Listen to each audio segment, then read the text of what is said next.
I, Satampra Zeiros of Uzuldarum, shall write with my left hand, since I no longer have any other, the tale of everything that befell Tiruv Ompalios and myself in the shrine of the god Tsathoggua, which lies neglected by the worship of man in the jungle-taken suburbs of Komorion, that long-deserted capital of the Hyperborean rulers. I shall write it with the violet juice of the Suvana palm, which turns to a blood-red rubric with the passage of years on a strong vellum that is made from the skin of the mastodon, as a warning to all good thieves and adventurers who may hear some lying legend of the lost treasures of Komorion and be tempted thereby.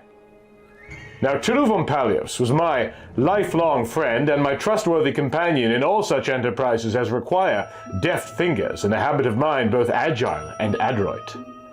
I can say, without flattering myself or Tiruv Ompalios either, that we carried to an incomparable success more than one undertaking from which fellow craftsmen of a much wider renown than ourselves might well have recoiled in dismay. To be more explicit, I refer to the theft of the jewels of Queen Cunambria, which were kept in a room where 200 venomous reptiles wandered at will, and the breaking of the adamantine box of Akromi, in which were all the medallions of an early dynasty of Hyperborean kings. It is true that these medallions were difficult and perilous to dispose of, and that we sold them at a dire sacrifice to the captain of a barbarian vessel from remote Lemuria. But nevertheless, the breaking of that box was a glorious feat, for it had to be done in absolute silence on account of the proximity of a dozen guards, who were all armed with tridents. We made use of a rare and mordant acid, but I must not linger too long and too garrulously by the way, however great the temptation to ramble on amid heroic memories and the high glamour of valiant or slightful deeds. In our occupation, as in all others, the vicissitudes of fortune are oftentimes to be reckoned with, and the goddess Chance is not always prodigal of her favors. So it was that Tiruv Ompalios and I, at the time of which I write, had found ourselves in a condition of pecuniary depletion, which, though temporary, was nevertheless extreme and was quite inconvenient and annoying, coming as it did on the heel of more prosperous days, of more profitable midnights. People had become accursedly chary of their jewels and other valuables. Windows and doors were double barred. New and perplexing locks were in use. Guards had grown more vigilant or less somnolent. In short, all the natural difficulties of our profession had multiplied themselves. At one time we were reduced to the stealing of more bulky and less precious merchandise than that in which we customarily dealt, and even this had its dangers. Even now it humiliates me to remember the night when we were nearly caught with a sack of red yams. And I mention all this that I may not seem in any wise vainglorious. One evening, in an alley of the more humble quarter of Uzuldarum, we stopped to count our available resources and found that we had between us exactly 3 pazurs, enough to buy a large bottle of pomegranate wine or 2 loaves of bread. We debated the problem of expenditure. The bread, contended Tiruv Ompalios, will nurture our bodies, will lend a new and more expeditious force to our spent limbs, our toil-worn fingers. The pomegranate wine, said I, will ennoble our thoughts, will inspire and illuminate our minds, and perchance will reveal to us a mode of escape from our difficulties. Tiruv Ompalios yielded without undue argument to my superior reasoning, and we sought the doors of an adjacent tavern. The wine was not of the best in regard to flavor, but the quantity and strength were all that could be desired. We sat in the crowded tavern and sipped it at leisure, till all the fire of the bright red liquor had transferred itself to our brains. The darkness and dubiety of our future ways became illuminated as by the light of rosy cressets, and the harsh aspect of the world was marvelously softened. Anon there came to me an inspiration. Tiruv Ompalios, I said, is there any reason why you and I, who are brave men and nowise subject to the fears and superstitions of the multitude, should not avail ourselves of the kingly treasures of Komorion? A day's journey from this tiresome town, a pleasant sojourn in the country, an afternoon or forenoon of archaeological research, and who knows what we should find? You speak wisely and valiantly, my dear friend, rejoined Tiruv Ompalios. Indeed, there is no reason why we should not replenish our deflated finances at the expense of a few dead kings or gods. Now, Komorion, as all the world knows, was deserted many hundred years ago because of the prophecy of the White Sibyl of Polarion. who foretold an undescribed and abominable doom for all mortal beings who should dare to tarry within its environs. Some say that this doom was a pestilence that would have come from the northern waste by the paths of the jungle tribes, others that it was a form of madness.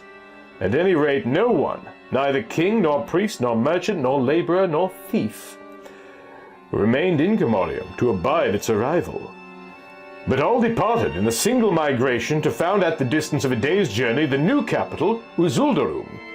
And strange tales are told of horrors and terrors not to be faced or overcome by man that haunt forevermore the mausoleums and shrines and palaces of Commodium. And still it stands, a lustre of marble, a magnificence of granite, all athrong with spires and cupolas and obelisks that the mighty trees of the jungle have not yet overtowered in a fertile inland valley of Hyperborea. And men say that in its broken vaults there lies entire and undespoiled as of yore the rich treasure of olden monarchs, that the high-built tombs retain their gems and electrum that were buried with their mummies, that the fanes have still their golden altar vessels and furnishings, the idols their precious stones in ear and mouth and nostrils and navel. I think we should have set out that very night, if we had only had the encouragement and inspiration of a second bottle of pomegranate wine. As it was, we decided to start at early dawn. The fact that we had no funds for our journey was of small moment, for unless our former dexterity had altogether failed us, we could levy a modicum of involuntary tribute from the guileless folk of the countryside. In the meanwhile, we repaired to our lodgings, where the landlord met us with a grudging welcome and a most ungracious demand for his money. But the golden promise of the morrow had armed us against all such trivial annoyances, and we waved the fellow aside with a disdain that appeared to astonish, if not to subdue him. We slept late, and the sun had ascended far upon the azure acclivity of the heavens when we left the gates of Uzuldarum and took the northern road that runs toward Commodium. We breakfasted well on some amber melons and a stolen fowl that we cooked in the woods, and then resumed our wayfaring. In spite of a fatigue that increased upon us toward the end of the day, our trip was a pleasurable one, and we found much to divert us in the varying landscapes through which we passed, and in their people.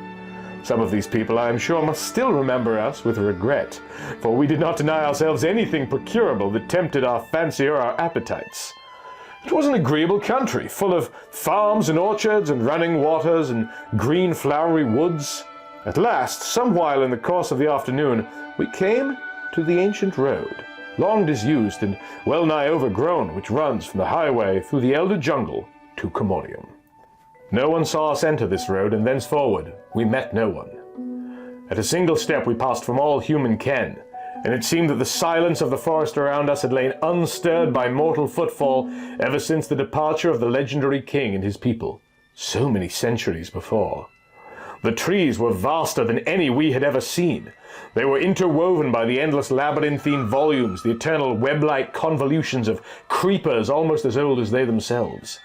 The flowers were unwholesomely large, their perfumes were overpoweringly sweet or fetid, and their petals bore a lethal pallor or a sanguinary crimson. The fruits along our way were of great size, with purple and orange and russet colors, but somehow we did not dare to eat them.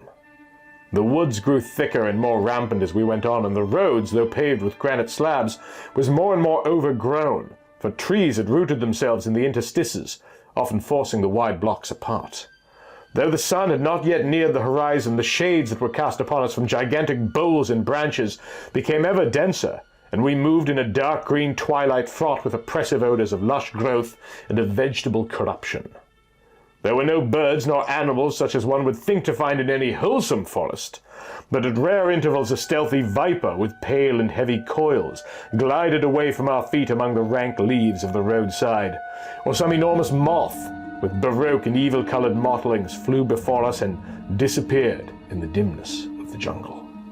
Abroad already in the half-light, huge purpureal bats with eyes like tiny rubies arose at our approach from the poisonous-looking fruits on which they feasted, and watched us with malign attention as they hovered noiselessly in the air above. And we felt somehow that we were being watched by other and invisible presences, and a sort of awe fell upon us and a vague fear of the monstrous jungle, and we no longer spoke aloud or frequently, but only in rare whispers. Among other things, we had contrived to procure along our way a large leathern bottle full of palm spirit. A few sips of the ardent liquor had already served to lighten more than once the tedium of our journey, and now it was to stand us in good stead. Each of us drank a liberal draught, and presently the jungle became less awesome, and we wondered why we had allowed the silence and the gloom, the watchful bats and the brooding immensity to weigh upon our spirits even for a brief while. And I think that after a second draught we began to sing. When twilight came, and a waxing moon shone high in the heavens, after the hidden day star had gone down, we were so imbued with the fervor of adventure that we decided to push on and reach Comorium that very night.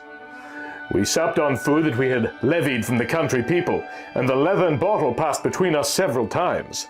Then, considerably fortified and replete with hardihood and the valor of a lofty enterprise, we resumed our journeying. Indeed, we had not much farther to go, even as we were debating between ourselves with an ardor that made us oblivious of our long wayfaring, what costly loot we would first choose from among all the mythical treasures of Comorium. We saw in the moonlight the gleam of marble cupolas above the treetops, and then between the boughs and boles the wan pillars of shadowy porticos. A few more steps, and we trod upon paven streets that ran transversely from the high road we were following into the tall, luxuriant woods on either side, where the fronds of mammoth palm ferns overtopped the roofs of ancient houses. We paused, and again the silence of an elder desolation claimed our lips, for the houses were white and still as sepulchres, and the deep shadows that lay around and upon them were chill and sinister and mysterious as the shadow of death. It seemed that the sun could not have shone for ages in this place, that nothing warmer than the spectral beams of the cadaverous moon had touched the marble and granite ever since that universal migration prompted by the prophecy of the white Sibyl of Palladion. "I wish it were daylight," murmured Turuvompalios. His low tones were oddly sibilant, were unnaturally audible in the dead stillness. "Turuvompalios," I rejoined, "I trust that you are not growing superstitious. I should be loath to think that you are succumbing to the infantile fancies of the multitude. Howbeit, let us have another drink." We lightened the leathern bottle appreciably by the demand we now made upon its contents, and were marvelously cheered thereby, so much so indeed that we forthwith started to explore a left-hand avenue, which, though it had been laid out with mathematical directness, vanished at no great distance among the fronded trees. Here, somewhat apart from the other buildings, in a sort of square that the jungle had not yet wholly usurped, we found a small temple of antique architecture, which gave the impression of being far older even than the adjoining edifices. It also differed from these in its material, for it was builded of a dark basaltic stone, heavily encrusted with lichens that seemed of a coeval antiquity. It was square in form and had no domes nor spires, no facade of pillars, and only a few narrow windows high above the ground.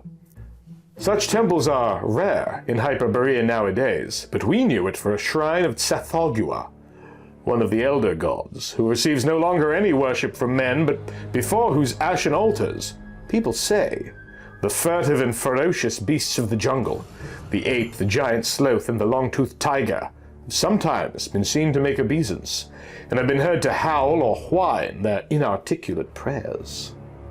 The temple, like the other buildings, was in a state of well-nigh perfect preservation. The only signs of decay were in the carven lintel of the door, which had crumbled and splintered away in several places. The door itself, wrought of a swarthy bronze, all overgreened by time, stood slightly ajar. Knowing that there should be a jeweled idol within, not to mention the various altar pieces of valuable metals, we felt the urge of temptation. Surmising that strength might be required to force open the verdigris-covered door, we drank deeply and then applied ourselves to the task. Of course the hinges were rusted, and only by dint of mighty and muscular heavings did the door at last begin to move.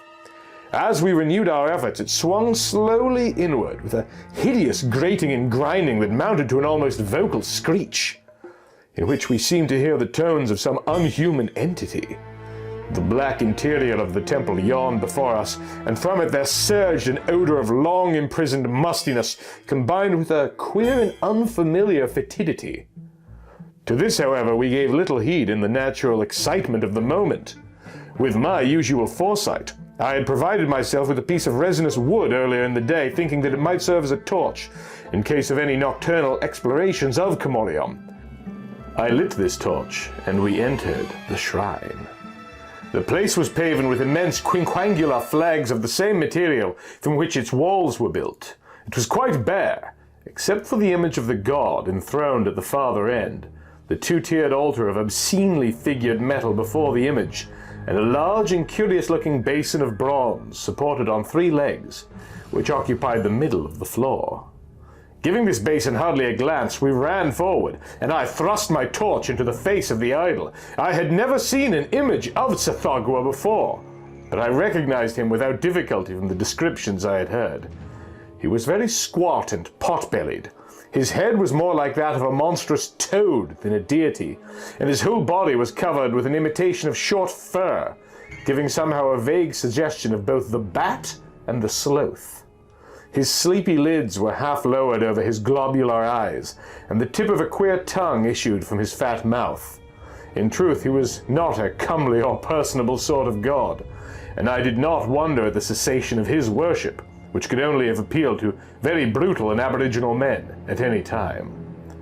Palios and I began to swear simultaneously by the names of more urbane and civilized deities when we saw that not even the commonest of semi-precious gems was visible anywhere, either upon or within any feature or member of this execrable image. With a niggardliness beyond parallel, even the eyes had been carven from the same dull stone as the rest of the abominable thing, and mouth, nose, ears, and all other orifices were unadorned. We could only wonder at the poverty or avarice of the beings who had wrought this unique bestiality. Now that our minds were no longer enthralled by the hope of immediate riches, we became more keenly aware of our surroundings in general, and in particular we noticed the unfamiliar fetor I have spoken of previously, which had now increased uncomfortably in strength. We found that it issued from the bronze basin, which we proceeded to examine, though without any idea that the examination would be profitable or even pleasant. The basin, I have said, was very large. Indeed, it was no less than 6 feet in diameter by 3 in depth, and its brim was the height of a tall man's shoulder from the floor. The 3 legs that bore it were curved and massive, and terminated in the likeness of feline paws displaying their talons. When we approached and peered over the brim, we saw that the bowl was filled with a sort of viscous and semi-liquescent substance, quite opaque and of a sooty color. It was from this that the odor came, an odor which, though unsurpassably foul, was nevertheless not an odor of putrefaction, but resembled rather the smell of some vile and unclean creature of the marshes. The odor was almost beyond endurance, and we were about to turn away when we perceived a slight ebullition of the surface, as if the sooty liquid were agitated from within by some submerged animal or other entity. This ebullition increased rapidly. The center swelled as if with the action of a powerful yeast, and we watched in utter horror while an uncouth amorphous head with dull and bulging eyes arose gradually on an ever-lengthening neck and stared us in the face with primordial malignity. Then 2 arms, if one could call them arms, likewise arose, inch by inch, and we saw that the thing was not, as we had thought, a creature immersed in the liquid, but that the liquid itself had put forth this hideous neck and head, and was now forming these damnable arms that groped toward us with tentacle-like appendages in lieu of claws or hands. A fear which we had never experienced even in dreams, of which we had found no hint in our most perilous nocturnal excursions, deprived us of the faculty of speech, but not of movement. We recoiled a few paces from the bowl, and coincidentally with our steps, the horrible neck and arms continued to lengthen. Then the whole mass of the dark fluid began to rise, and far more quickly than the Suvana juice runs from my pen, it poured over the rim of the basin like a torrent of black quicksilver, taking as it reached the floor an undulant Ophidian form which immediately developed more than a dozen short legs. What unimaginable horror of protoplastic life, what loathly spawn of the primordial slime had come forth to confront us, we did not pause to consider or conjecture. The monstrosity was too awful to permit of even a brief contemplation. Also, its intentions were too plainly hostile, and it gave evidence of anthropophagic inclinations. for it slithered toward us with an unbelievable speed and celerity of motion, opening as it came a toothless mouth of amazing capacity, as it gaped upon us, revealing a tongue that uncoiled like a long serpent. Its jaws widened with the same extreme elasticity that accompanied all its other movements. We saw that our departure from the fane of Tsathoggua had become most imperative, and turning our backs to all the abominations of that unhallowed shrine, we crossed the sill with a single leap and ran headlong in the moonlight toward the suburbs of Comorium. We rounded every convenient corner, we doubled upon our tracks behind the palaces of time-forgotten nobles and the warehouses of unrecorded merchants. We chose preferably the places where the incursive jungle trees were highest and thickest, and at last, on a by-road where the outlying houses were no longer visible, we paused and dared to look back. Our lungs were intolerably strained, were ready to burst with this heroic effort, and the various fatigues of the day had told upon us all too grievously. But when we saw at our heels the black monster, following us with a serpentine and undulating ease like a torrent that descends along declivity, our flagging limbs were miraculously reanimated, and we plunged from the betraying light of the road into the pathless jungle, hoping to evade our pursuer in the labyrinth of boles and vines and gigantic leaves. We stumbled over roots and fallen trees. We tore our raiment and lacerated our skins on the savage brambles. We collided in the gloom with huge trunks and limber saplings that bent before us. We heard the hissing of tree snakes that spat their venom at us from the boughs above, and the grunting or howling of unseen animals when we trod upon them in our precipitate flight. But we no longer dared to stop or look behind. We must have continued our headlong peregrinations for hours. The moon, which had given us little light at best through the heavy leafage, fell lower and lower among the enormous fronded palms and intricate creepers. But its final rays, when it sank, were all that saved us from a noisome marsh, with mounds and hassocks of bog-concealing grass, amid whose perilous environs and along whose mephitic rim we were compelled to run without pause or hesitation or time to choose our footing, with our damnable pursuer dogging every step. Now, when the moon had gone down, our flight became wilder and more hazardous, a veritable delirium of terror, exhaustion, confusion, and desperate difficult progression among obstacles to which we gave no longer any distinct heed or comprehension, through a night that clung to us and clogged us like an evil load, like the dragging toils of a monstrous web. It would seem that the creature behind us, with its abnormal facilities of motion and self-elongation, could have overtaken us at any time, but apparently it desired to prolong the game. And so, in a semi-eternal protraction of inconclusive horrors, the night wore on. But we never dared to stop or look back. Far off and wan, a glimmering twilight grew among the trees, a foreomening of the hidden morn. Wearier than the dead, and longing for any repose, any security, even that of some indescribable tomb, we ran toward the light and stumbled forth from the jungle upon a paven street among buildings of granite and marble. Dimly, dully, beneath the crushing of our fatigue, we realized that we had wandered in a circle and had come back to the suburbs of Comorium. Before us, no farther away than the toss of a javelin, was the dark temple of Tsathoggua. Again we ventured to look back and saw the elastic monster whose legs had now lengthened till it towered above us, and whose maw had widened till it could have swallowed us both at a mouthful. It followed us with an effortless glide, with a surety of motion and intention too horrible, too cynical to be borne.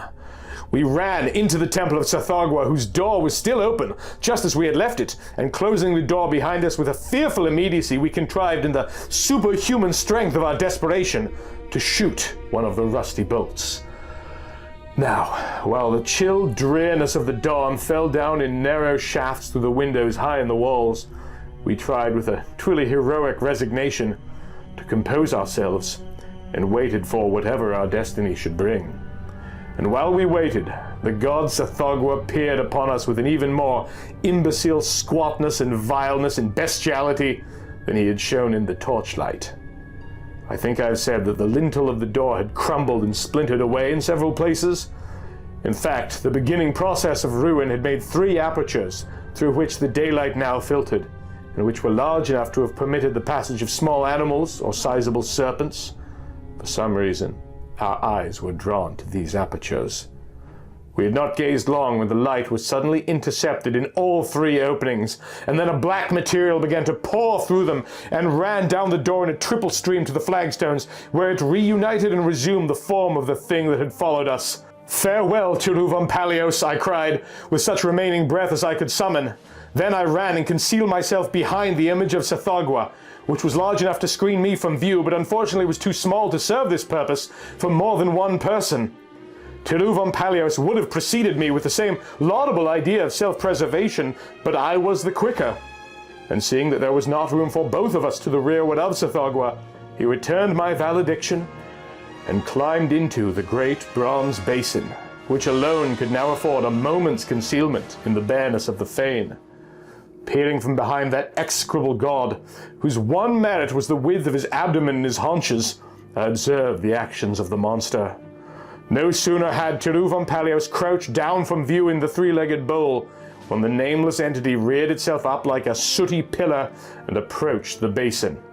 The head had now changed in form and position till it was no more than a vague imprint of dissolving features on the middle of a body without arms, legs, or neck. The thing loomed above the basin for an instant, gathering all its bulk in an imminent mass on a sort of tapering tail, and then, like a lapsing wave, it fell into the bowl upon Tiruvum-Palios. Its whole body seemed to open and form an immense mouth as it sank down from sight. Hardly able to breathe in my horror, I waited, but no sound and no movement came from the basin, not even a groan from Tiruvum-Palios. Finally, with infinite trepidation and caution, I ventured to emerge from behind Tsathoggua, and passing the bowl on tiptoe, I managed to reach the door. Now, in order to win my freedom, it would be necessary to draw back the bolt and open the door. And this I greatly feared to do because of the inevitable noise. I felt that it would be highly injudicious to disturb the entity in the bowl while it was digesting Tiruvum-Palios, but there seemed to be no other way if I was ever to leave that abominable fane. Even as I shot back the bolt, a single tentacle sprang out with infernal rapidity from the basin, and elongating itself across the whole room, it encircled my right wrist in a lethal clutch. It was unlike anything I have ever touched. It was indescribably viscid and slimy and cold. It was loathsomely soft, like the foul mire of a bog, and mordantly sharp as an edged metal, with an agonizing suction and constriction that made me scream aloud as the thing tightened upon my flesh, cutting into me like a vise of knife blades. In my struggles to free myself, I drew the door open and fell forward on the sill, a moment of awful pain. And then I became aware that I had broken away from my captor. But looking down, I saw that my hand was gone, leaving a strangely withered stump from which little blood issued. Then, gazing behind me into the shrine, I saw the tentacle recoil and shorten till it passed from view behind the rim of the basin, bearing my lost hand to join whatever now remained of Tiruvum-Palios. Well, wasn't that fun? Thank you so much to my amazing Patreon supporters, particularly, as always, Break System BSE, Michael Fittori, Xana Zira, and Zachary Snowden Smith for making this exhibit possible. Thank you for watching, and thank you for being you.